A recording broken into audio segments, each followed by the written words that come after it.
the closing doors, please. Start off by stating your name and where you're from. My name is Diana Borova from Tashkent, Uzbekistan. That's in Central Asia. Okay, so where do you live here? I live in Brooklyn, New York. I've been living here for 13 years.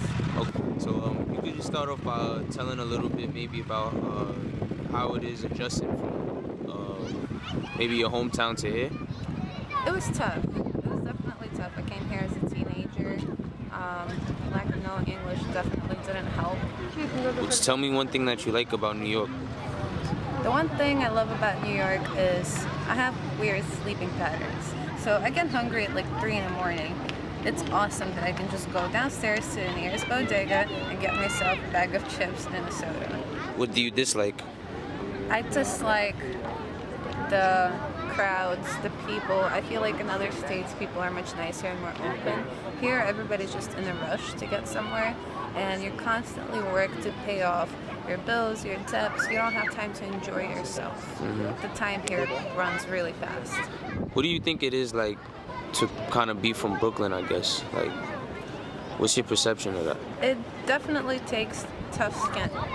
I'll say that much. I know you hear about Brooklyn all the time, and it's really not that scary. However, something about people from Brooklyn, we have tough skin. What is like your perception, I guess, of like the male crowd here? Like, how do you perceive a New York guy, I guess? Not marriage material. Oh. You could keep going. I mean, the guys here are very caught up with two things, either getting laid or their careers. The guys that have their shit together are usually taken. You know, the biological clocks are ticking, but that's why people are having so many problems with women these days, is because they have misunderstandings. And it's all just natural, you know? I think that's all I have to say. Would you mind talking about cannabis? Cannabis is my best friend. We fell in love from day one. It helps me a lot. It helps me eat. It helps me sleep. It helps my migraines. I have had 6 concussions, and the last 2 gave me hemorrhage in the back of my head, and I was under stroke risk. So I constantly used to get migraines like every day. I wouldn't be able to get out of bed. It would affect my life. And I smoke, and I'm able to eat, I'm able to sleep, and the amount of CBD in the cannabis actually allows me to live a normal life, not to have headaches. I gave CBD to my mom, and it helps her with her migraines. And somebody as old school from USSR as my mother taking CBD, that really says something. So, I mean, there's plenty of articles of how it helps people with seizures and all that stuff.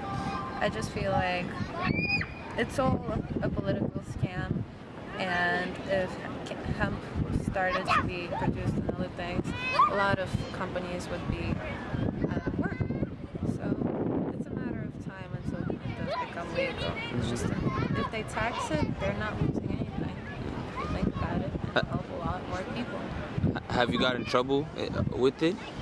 I've got in trouble for other things, but not for it. However, I had it on me. And actually had it returned to me. Maybe because I was being really ballsy with the officer and I just said, I'm gonna need that back. With no questions, he just put it back into my bag. You want to talk a little bit, I guess, about being a woman here? Like, is it... Like being a woman. Like, yeah, and going out of New York, is it... Like, what's that experience like for you on a regular basis, would you say? It's interesting. I have to carry mace and a knife on me. And oh, there's Jordan. That's adorable. And I've had people attack me before, which is how I got my concussions. I've had my head bashed into a wall. I've had stalkers with pictures pasted on their walls like shrines. It's been a rough ride. However, I feel like being a woman is empowering here because unlike in countries that are like surrounding countries that where I'm come from, women have no voice. I'm actually able to be outspoken here, and I don't care if I'm being judged, at least I'm not being thrown in jail for it. We get catcalls. I have people flashing me. I get dick pics sent to me with sparkles. Okay, and the guy actually sent me an address, so I sent male hookers to that house. He was pretty upset, but you know, you get harassed a lot, and it's definitely annoying. Like if in Europe you walk down the street, you're not gonna get psst, mommy, mommy, you know, and it's kind of demeaning. I feel like people need to have more respect for women. They give you birth. Why would you treat a woman like that? She's somebody's sister, somebody's mother, somebody's daughter. Could you tell us about your modeling career and where it is right now? My modeling career started as a joke. I never actually wanted to model. It started as a bet because I had a boyfriend that told me, you never model. And I was like, oh yeah? Well, watch me. And I went and I did my first photo shoot and I got booked by an agency. And my agent told me, honey, you look better with your clothes. So I got into lingerie modeling. We did a lot of fundraising shows. I did a lot of like awareness shows. Like I did by the painting on Times Square where they did 3 different girls, 3 different shapes, and that everybody's beautiful in their own way. So we do a lot of like work that special events. Like I did a fashion show. I trained these girls from Little People LA and Little People New York, the International Dwarf Show. So I trained them how to walk. I trained other agency girls how to walk. It's been 9 years. I was published in numerous places, book covers, magazines. And to me, honestly, it was more of a way to help my parents get by and help myself get by. It's a skill. It's not easy. It hurts your legs. It hurts your body. My agent told me, he was like, honey, if it doesn't hurt, you're not doing it right.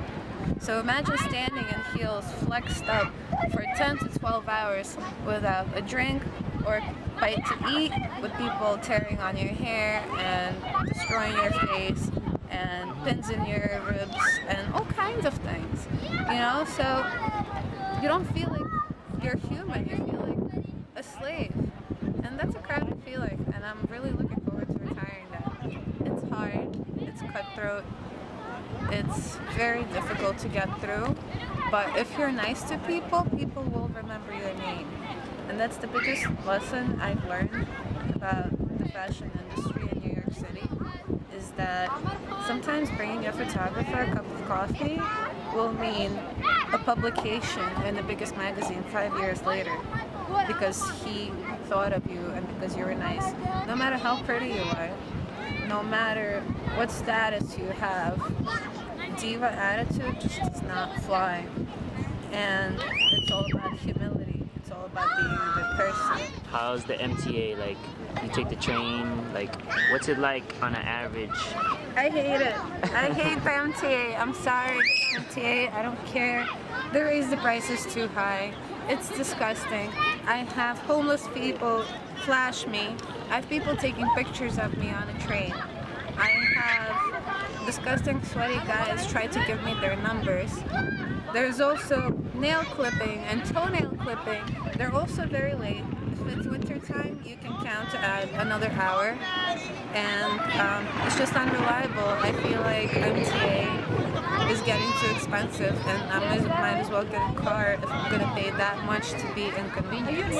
I might as well be convenient in my own comfort in my car than get sick because somebody is coughing or sneezing at me and not even covering their mouth. I feel like that's disgusting, and we're paying too much for the kind of conditions we are in. What's the craziest thing you've seen in New York? Or maybe some of the crazy things you see on a regular, either one. It's up to you. That's interesting. I mean, like I've mentioned earlier, I've had men masturbate to me in public. Literally in public, around people and children, on the train, a few times. And what else? I was swimming not too far from here once at the beach, and I turn around and I see a turd float up. That was really disgusting. I've never been in the water again. What else that's disturbing? Honestly, the way cops treat people. Cops lately have been pulling people over for no reason. Even myself. Do you know that I got stopped twice in one night? I was waiting for my friend to get out of the restaurant, and they pass by and they go back and they're like, "Miss, who are you with?" I'm like, "Excuse me, am I supposed to be with somebody?"